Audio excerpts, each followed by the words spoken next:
Olá, turma, bem-vindos de volta e hoje daremos continuidade à nossa aula sobre anatomia do crânio.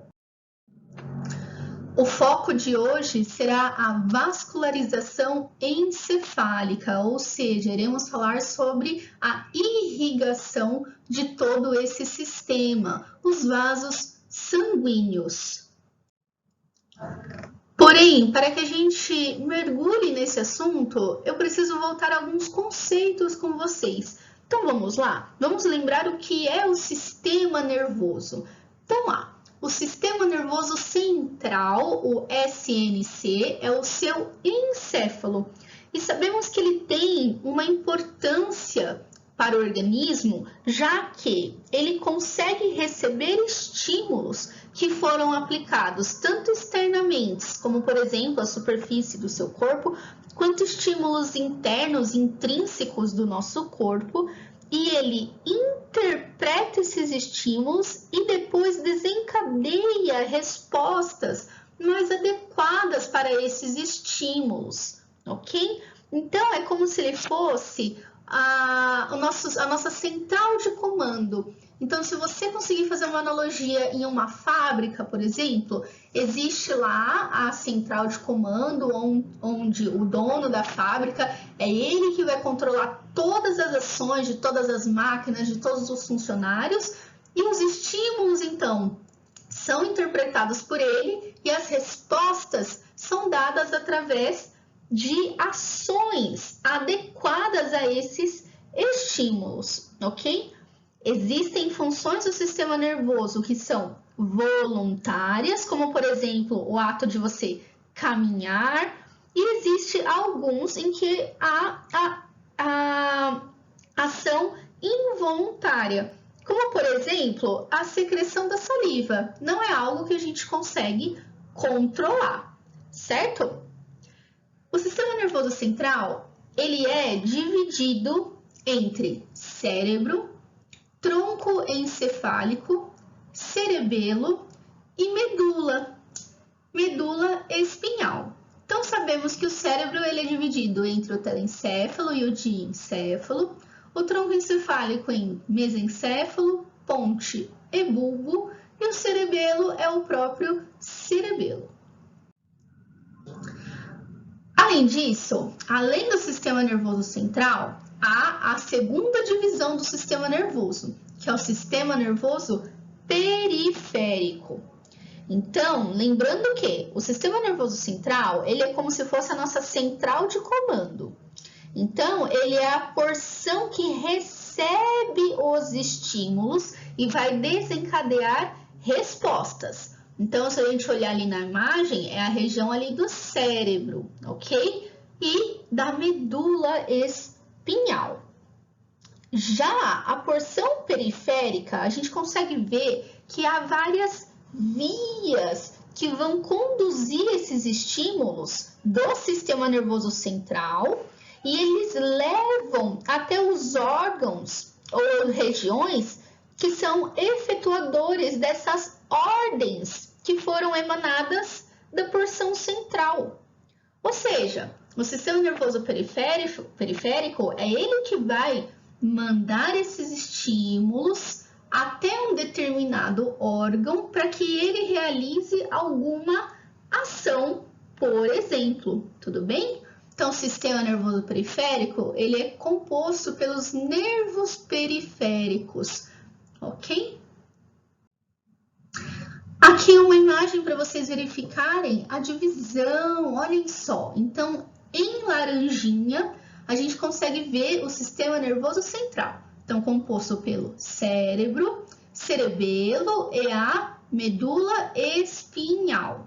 Lembrando lá das suas divisões. Então, praticamente, o sistema nervoso central, ele se encontra no esqueleto axial. Já o sistema nervoso periférico, ele é composto pelos nervos periféricos que saem da medula espinhal. Então, em azul, observem quantos nervos nós temos no corpo, quantas ramificações que mandam, na verdade, aquela resposta mandada lá da nossa central de comando, para que a gente gere alguma ação. Então, a gente tem, por exemplo, olha, um nervo chamado de nervo subcostal, localizado na região das costelas, o nervo fibular comum. Então, isso nos indica o quê? Que nessas regiões, respostas vão chegar e a gente vai gerar alguma ação nesta região ou no órgão específico. Para vocês gravarem novamente, o sistema nervoso central ele é composto pelo cérebro, tronco encefálico, cerebelo e medula espinhal. Sabemos que a medula espinhal, ela tem todo este comprimento ao decorrer do nosso esqueleto axial. Só que, lembrem, todos os nossos órgãos são órgãos importantes, porém os órgãos do sistema nervoso central, ele tem uma importância de muita relevância para o nosso corpo. Então, é um órgão vital para o nosso organismo. Sem ele, a gente praticamente não consegue sobreviver. Como é que a gente consegue mandar esses comandos, receber os estímulos? Não dá. Sem a central de comando, a nossa fábrica, que é o nosso organismo, ela não funciona corretamente.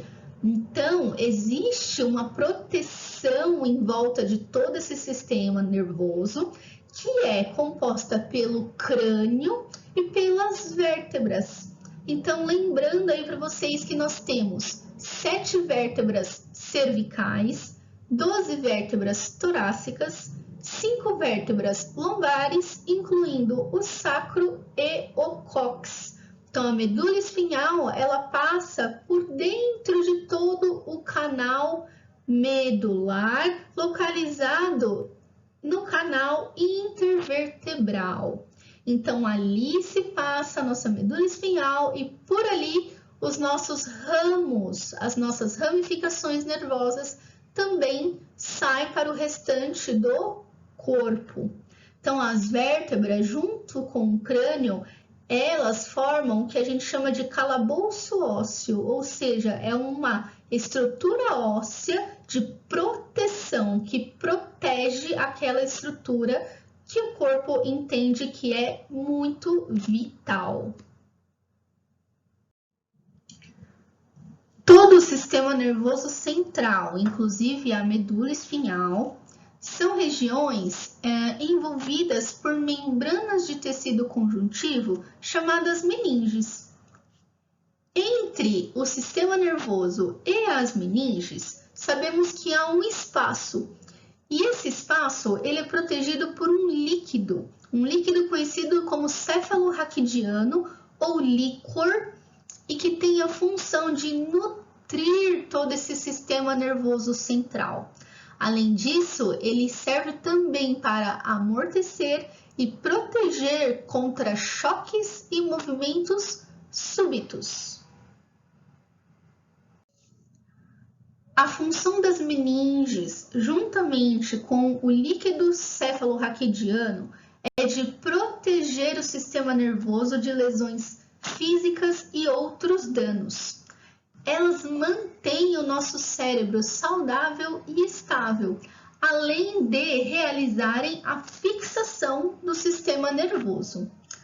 Nelas há os receptores de dor, e por isso elas conseguem informar sobre o que acontece naquela parte do ambiente interno. Não há receptores de dor no nosso cérebro. Então, como a gente sabe em que alguma região não está legal, por exemplo, quem é que vai dar o indício de que a gente tem alguma dor, alguma sensação diferente? São os receptores de dor existentes nas meninges. As meninges, elas são membranas de tecido conjuntivo e podem ser divididas em 3 camadas: dura mater, aracnoide e pia mater.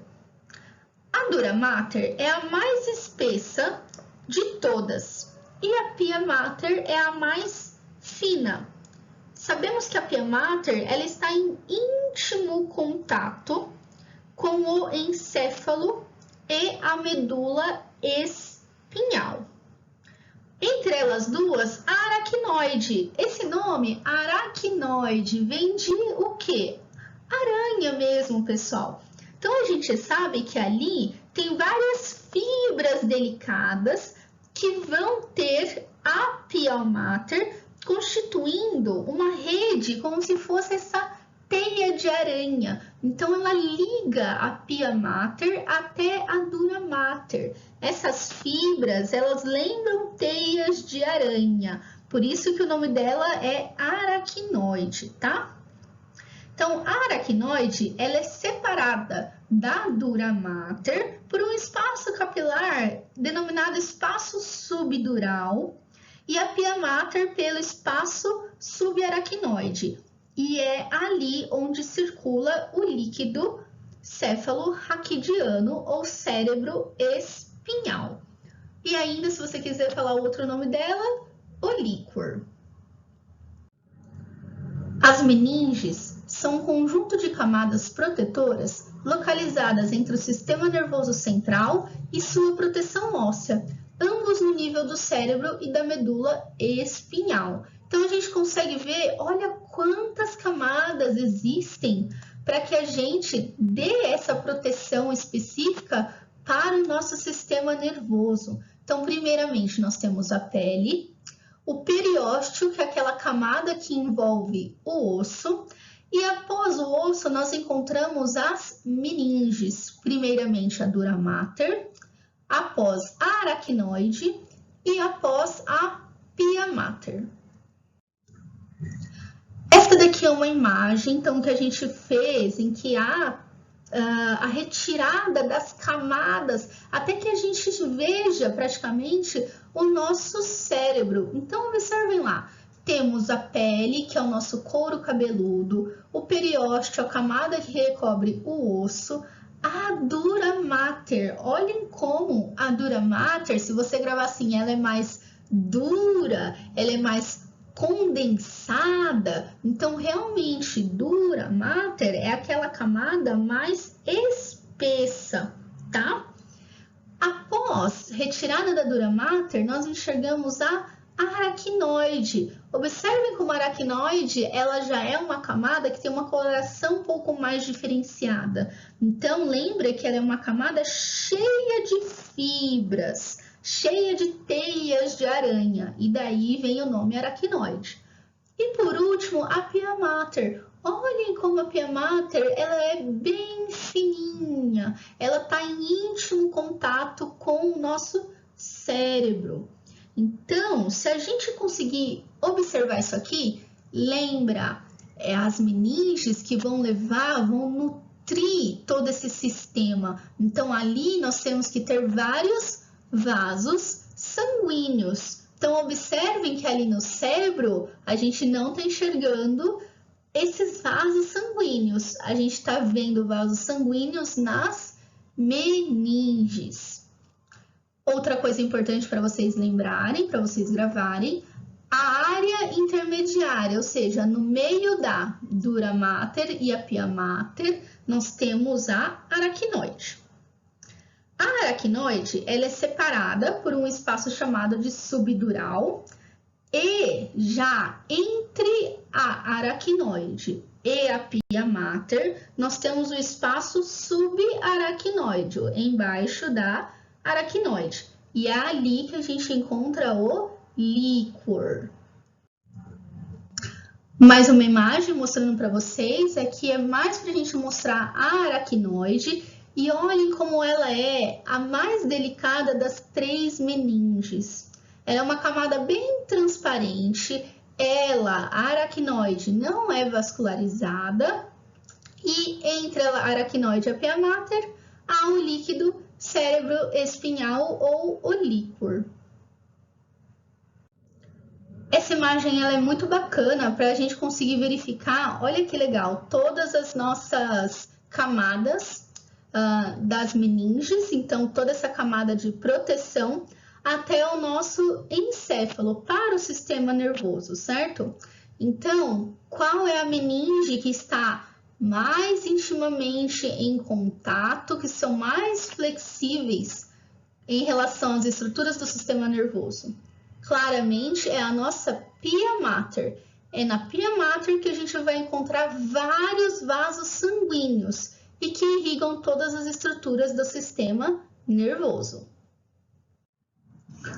O sistema nervoso, ele é composto pelo tecido nervoso e nele há células especializadas denominadas neurônios. Os neurônios são capazes de receberem e conduzirem os impulsos nervosos para as outras células, para outros neurônios. Sabemos que a estrutura básica de um neurônio é composta pelo corpo celular, onde a gente consegue visualizar o núcleo e algumas outras organelas, como por exemplo a mitocôndria. E dela do corpo celular, saem os dendritos. Então, além dos dendritos, verificamos o axônio. Estes dois são chamados de prolongamentos celulares. Os dendritos recebem os estímulos, enquanto os axônios, eles conduzem os impulsos nervosos para outras células. Então, os neurônios são células excitáveis do sistema nervoso. Os sinais são propagados por meio de potenciais de ação ou impulsos elétricos ao longo da superfície neuronal. Os neurônios comunicam-se uns com os outros através da sinapse, formando redes funcionais para o processamento e armazenamento das informações. Vamos falar rapidamente sobre o cérebro e o telencéfalo. A maior parte do encéfalo corresponde ao cérebro e sabemos que a superfície do cérebro ela se apresenta como vários sulcos e elas delimitam os giros. O cérebro ele pode ser dividido em lobos, correspondendo cada um ao osso do crânio. Então, galera, lembra lá? Nós temos osso frontal, parietal, temporal. Então, os lobos do crânio vão receber a mesma denominação. Nós temos o lobo frontal, o lobo parietal, o lobo temporal e o lobo occipital. Algumas curiosidades. O encéfalo ele é extremamente vascularizado. Então, cerca de mais ou menos de 750 ml a 800 ml de sangue passam por minuto por toda esta região. A partir de 2 minutos sem oxigênio, ou seja, sem a vascularização, eles já levam à perda de consciência. Essa perda de consciência, o desmaio, é uma defesa do corpo. Ele faz isso para que o nosso organismo volte a respirar. Mais de 4 a 6 minutos sem oxigênio, já ocorrem danos cerebrais irreversíveis. Agora, 10 minutos sem oxigênio geram já danos gravíssimos neurológicos e danos também irreversíveis, até porque os neurônios não são células que se regeneram. Então, perdeu uma vez o neurônio, você não consegue voltar a ter novos neurônios. Então, pessoal, eu gosto de colocar essas curiosidades porque a gente tem que pensar assim, uma pessoa que para de respirar, teoricamente, em quanto tempo a gente tem que atender essa pessoa? Em quanto tempo um SAMU ele precisa tratar essa pessoa para que ela consiga voltar a respirar, consiga ter a captação de oxigênio? Nesse período de 6 a 10 minutos, pessoal, porque a partir de 4 minutos já ocorrem danos cerebrais irreversíveis, os neurônios já morrem e a gente lembra, eles não se regeneram.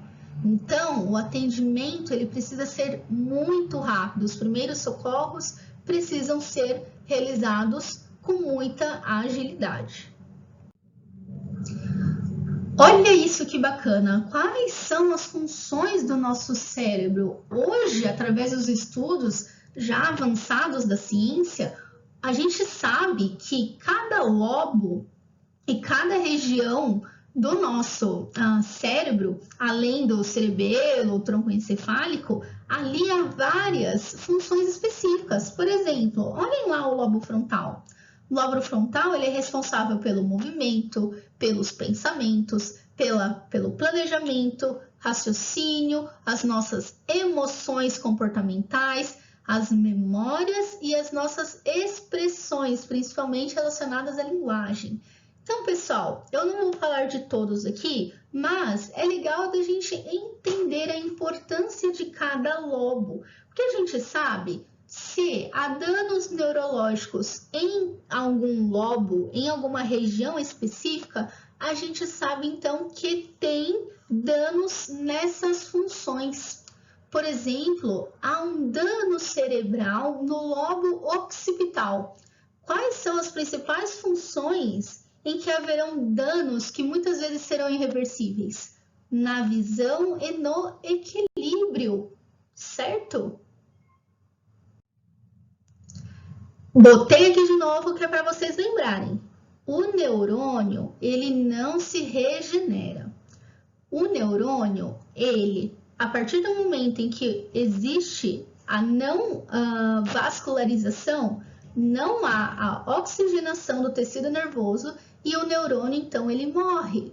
Se ele morre, e aí? E agora, José? Não dá mais jeito, certo?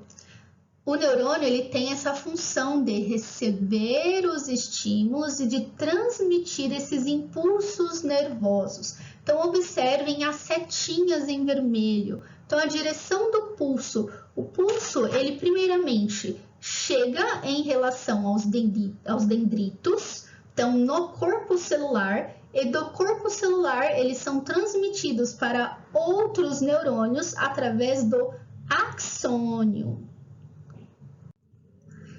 Esse slide é muito fofinho, ele é muito bonitinho, que é para mostrar para vocês, olha que legal. Então, o impulso elétrico, o impulso nervoso, ele chega através dos dendritos, passa para o corpo celular e do corpo celular ele é enviado para outro neurônio através dos axônios. Isso aqui ocorre muito rápido, galera, é extremamente rápido, tá? Mas, uma curiosidade, vou passar aqui a nossa setinha e eu vou circular essas regiões aqui, ó. Opa, aqui, aqui. Observem que ali é o final do nosso axônio, ou seja, chamado de terminal axônico, e nós temos o início de um dos dendritos. Galera, eles não encostam. Observem que o axônio não encosta nos dendritos.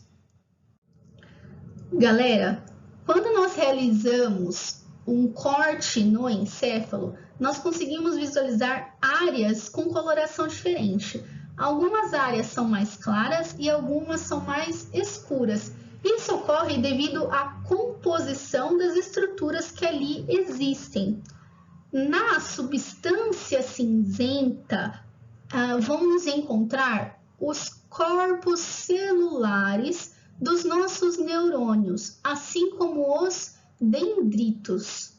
Já na substância branca, nós vamos encontrar as fibras nervosas, que são os nossos axônios. E devido à composição de uma e da outra, as regiões mudam de coloração. A gente consegue verificar isso, por exemplo, num corte na ressonância magnética.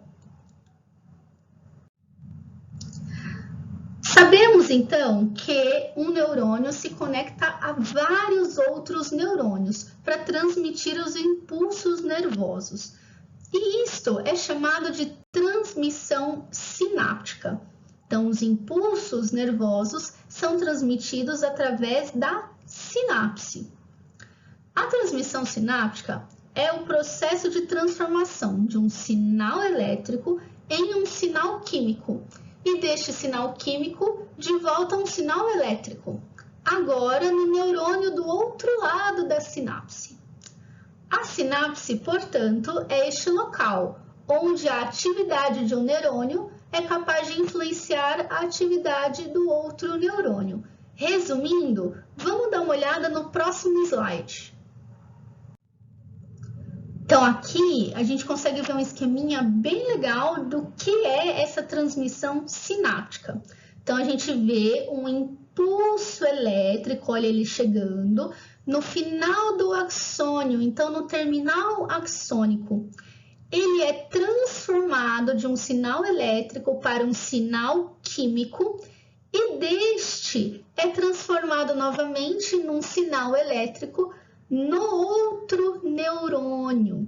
Então, observem que o terminal axônico não se encosta no dendrito. Ali há um espaço. Nesse espaço, ele necessita existir para que aquela transformação química volte a virar uma transformação elétrica, ela volte a virar um sinal elétrico.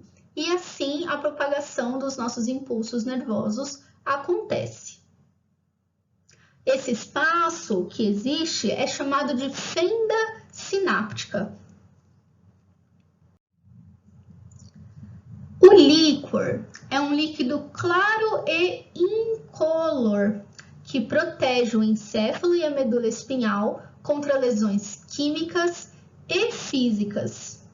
Além disso, é ali que há o transporte de oxigênio, glicose e outras substâncias químicas necessárias do sangue para os neurônios e a neuroglia. Então, olha que interessante o fluxo do nosso líquido céfalo-raquidiano ou do líquor. Então, observem que ele fica passando por todas as regiões do nosso sistema nervoso central. Então, é como se ele fosse uma piscininha, se você quiser pensar assim, uma piscina que vai mergulhar todos os componentes do nosso sistema nervoso central. Para que a gente entre nos conceitos de vascularização encefálica, nós precisamos lembrar os conceitos de circulação sistêmica e pulmonar. Vamos lá dar uma olhadinha nisso tudo? Primeiramente, vamos falar sobre a pequena circulação, que corresponde à circulação do coração para o pulmão e do pulmão de volta para o coração. O objetivo da pequena circulação é a realização da hematose, ou seja, a troca gasosa entre gás carbônico para oxigênio. Um sangue que era totalmente composto de gás carbônico será agora composto por oxigênio. Então, o sangue se torna oxigenado. Pequena circulação, ela se inicia no átrio direito, passa-se para o ventrículo direito e do ventrículo direito ao tronco pulmonar. Do tronco pulmonar, as artérias pulmonares direita e esquerda alcançam os pulmões direito e esquerdo. E lá, através dos capilares pulmonares, ocorre a hematose, ou seja, a troca gasosa. E o sangue que agora está oxigenado, ele volta para o nosso coração através das veias pulmonares direita e esquerda, chegando no coração através do átrio esquerdo. Agora, a grande circulação é a nossa circulação sistêmica. Pensa isso. Sistêmica, sistema, é o nosso organismo. Então, agora eu vou mandar aquele sangue que está rico em oxigênio para todo o restante do nosso corpo. Então, o nosso corpo, para que as células funcionem, elas necessitam de oxigênio. E esse oxigênio, ele só chega nas células através do nosso sangue. Então, a partir do átrio esquerdo é que se começa a grande circulação. O sangue se passa do átrio esquerdo para o ventrículo esquerdo, para a artéria aorta, e da artéria aorta o sangue será mandado para várias regiões do organismo, através de artérias e arteríolas, para os capilares. Assim, quando ele alcança esses capilares, ele realiza novamente a troca gasosa, ou seja, ele devolve o oxigênio, ele dá aquele oxigênio para a célula e pega, entre aspas, o lixinho da célula, que é o gás carbônico. O gás carbônico não é bom para ele, mas o sangue, ele capta, ele fala assim, olha aí, ó, trouxe aqui o seu alimento, agora me dá o seu lixo que eu vou mandar ele embora. Então, esse sangue agora, ele se torna um sangue composto de gás carbônico, que é o lixinho, entre aspas, da célula. Esse sangue, ele é transportado de volta para o nosso coração através das vênulas e veias, principalmente as veias de grande calibre, como a veia cava superior e inferior, e chegam ao nosso coração no átrio direito. Eu, particularmente, gosto muito desse esquema para vocês gravarem a pequena circulação e a grande circulação. Então, por exemplo, aqui no meio nós estamos fazendo uma representação do nosso coração. O coração é dividido em 4 câmaras, o átrio direito, o átrio esquerdo, o ventrículo direito e o ventrículo esquerdo. Vamos começar vendo a pequena circulação? Então, olhem lá. No átrio direito, na verdade, antes de a gente começar, observem a coloração azul e vermelha, tá? Nesse esquema, tá representando o quê? A coloração azul é aquele sangue que está rico em gás carbônico, ou seja, o sangue não oxigenado.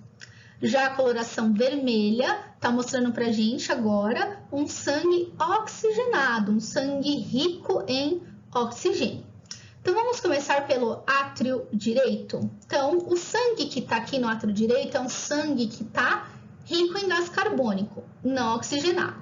Ele passa para o ventrículo direito e do ventrículo direito, através do tronco pulmonar, ele alcança os pulmões através dos capilares. E ali ele vai realizar a troca gasosa, ou seja, a hematose.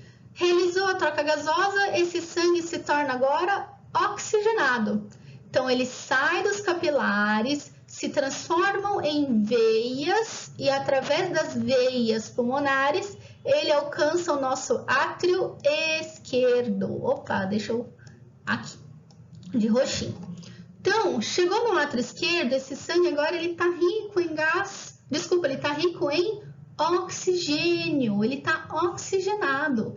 Então, galera, do átrio esquerdo, ele se passa para o ventrículo esquerdo, vai para a artéria aorta e da artéria aorta, essa ramificação é para o corpo inteiro. Então, ele vai mandar aquele oxigênio para as células, porque as células precisam de oxigênio para funcionarem. Porém, quando a hemácia chega lá na célula e fala, ô célula, ó, tô aí o seu oxigênio, o que a célula faz? Ah, tô aí meu lixo, que é o gás carbônico. Então, esse sangue se torna um sangue não oxigenado. Então, olha, por isso que há a mudança aqui de cor para azul. Agora, esse sangue, ele precisa retornar ao coração, certo?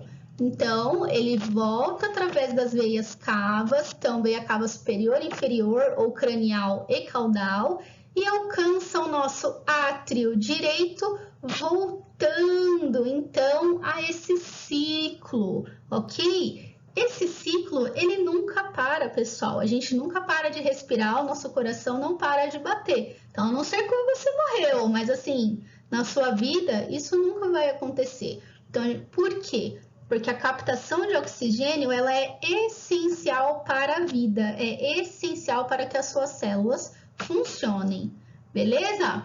Se vocês tiverem dúvida nisso, me dá um toque, me manda mensagem, fala, professora do céu, é muita informação e a gente ainda nem chegou na vascularização encefálica. Não tem problema. Eu vou estar aqui disponível, falem comigo, não tenham vergonha de me chamar pelo WhatsApp, pelo e-mail, porque isso aqui é muito importante para que a gente pegue estes conceitos e aplique lá no na nossa disciplina, que é a parte da vascularização encefálica. Então, a gente não pode falar da vascularização de um sistema sem que a gente, antes, fale sobre o sistema circulatório. Então, vamos prosseguir? Vamos conhecer um pouco sobre os vasos arteriais do cérebro. Então, olhem lá. As células do nosso sistema nervoso, elas necessitam de suprimento de oxigênio e glicose para a realização das atividades metabólicas. O suprimento arterial do cérebro, ele inclui uma série extremamente complexa de vasos sanguíneos. Ou seja, ele vai depender de dois sistemas. Ele depende do suprimento do sistema carotídeo e do sistema vértebro-basilar. Então, olhem lá. O sistema carotídeo, ele vem através das artérias carótidas. Já o sistema vértebro-basilar, ele vem através das artérias vertebrais. Então, sabemos que cada uma delas, são elas que é a partir delas e que toda a irrigação do nosso crânio, da nossa face, dos nossos componentes de toda essa região irá ser realizado. Nessa imagem é legal porque a gente consegue visualizar tanto as artérias carótidas quanto a artéria vertebral, realizando então a circulação anterior da face e do crânio, quanto a circulação posterior do crânio. Então, observem lá, vou passar a minha canetinha aqui para vocês verificarem que as artérias carótidas, elas vão realizar a circulação anterior. Já a artéria vertebral, juntamente, então, após a sua divisão com a artéria basilar e vertebral, elas realizam a circulação posterior.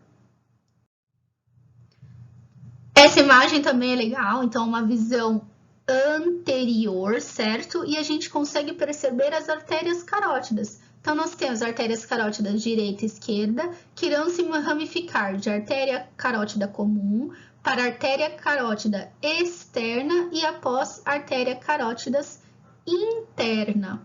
Observem que elas realizam a irrigação da região anterior do sistema nervoso central quanto da face.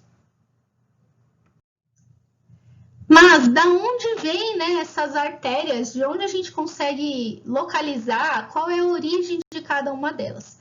Então, vou falar bem devagar aqui para vocês. Esses nomes são novos, então eu vou falar devagar para vocês irem se acostumando.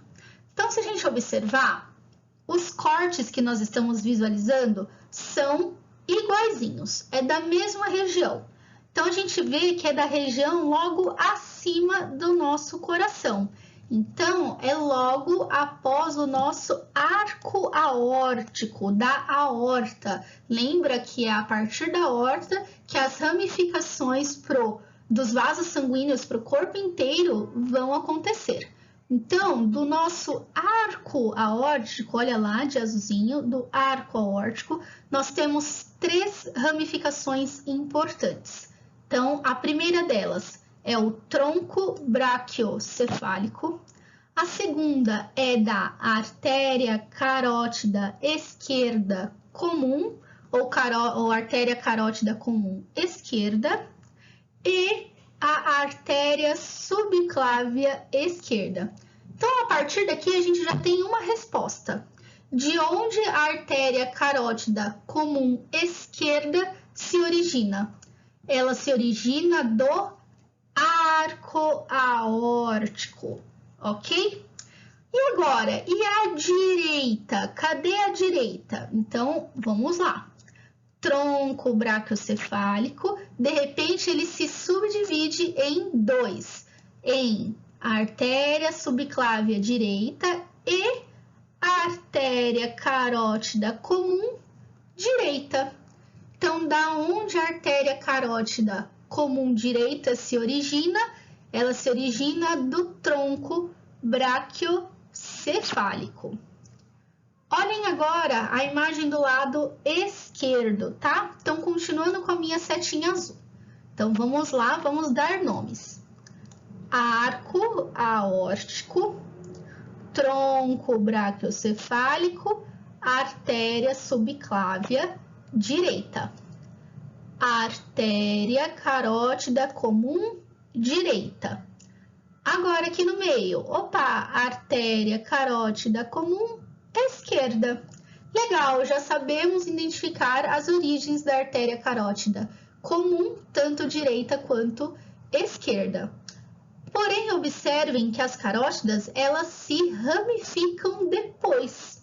Então, após elas virarem, por exemplo, artéria carótida comum direita, ela se ramifica em externa e interna, assim como a esquerda, observem lá, interna e externa, beleza? Só que ainda está faltando duas artérias importantes que vão irrigar a região posterior do cérebro, que são as artérias vertebrais. Então, de onde elas se originam? Agora eu vou apagar para não confundir e a gente vai com o roxinho. Então, observem agora. Nós temos tronco braquiocefálico, opa, se dividiu. Artéria subclávia direita, opa, olha uma ramificação aqui para cima. Artéria vertebral direita. Então, a artéria vertebral direita se ramifica da artéria subclávia direita. E a esquerda? Opa! Artéria subclávia esquerda e nós temos uma ramificação. Então, esta ramificação é a artéria vertebral esquerda. E ela se origina da artéria subclávia esquerda. Observem que tanto a carótida quanto a artéria vertebral, elas se localizam, elas estão, ó, primeiramente nessa região do pescoço, e aí sim elas alcançam o crânio. Tudo bem? E aí, turma, já estão cansados? Fala pra mim. Sim, pro, meu Deus, quanta informação, quanto nome, quanta coisa horrível. Eu sei. Por isso, eu tô fazendo o encerramento da parte 1 agora. Então, toma esse tempo mesmo, vai tomar um café, vai, se for à noite, vai jantar, vai tomar um banho, lavar o rosto, se troca, coloca uma roupa gostosinha, o pijama e depois volta aqui para assistir a parte 2. Eu sei que é bastante conteúdo, mas a gente precisou dessa revisão, uma revisão um pouco mais aprofundada, para que a gente entenda a importância da aula de hoje, a importância dessa vascularização encefálica, porque não adianta eu só chegar aqui e falar os nomes para vocês, sendo que a gente não sabe as funções, a localização e as suas devidas importâncias, ok? Então, vejo vocês daqui a pouquinho na parte 2.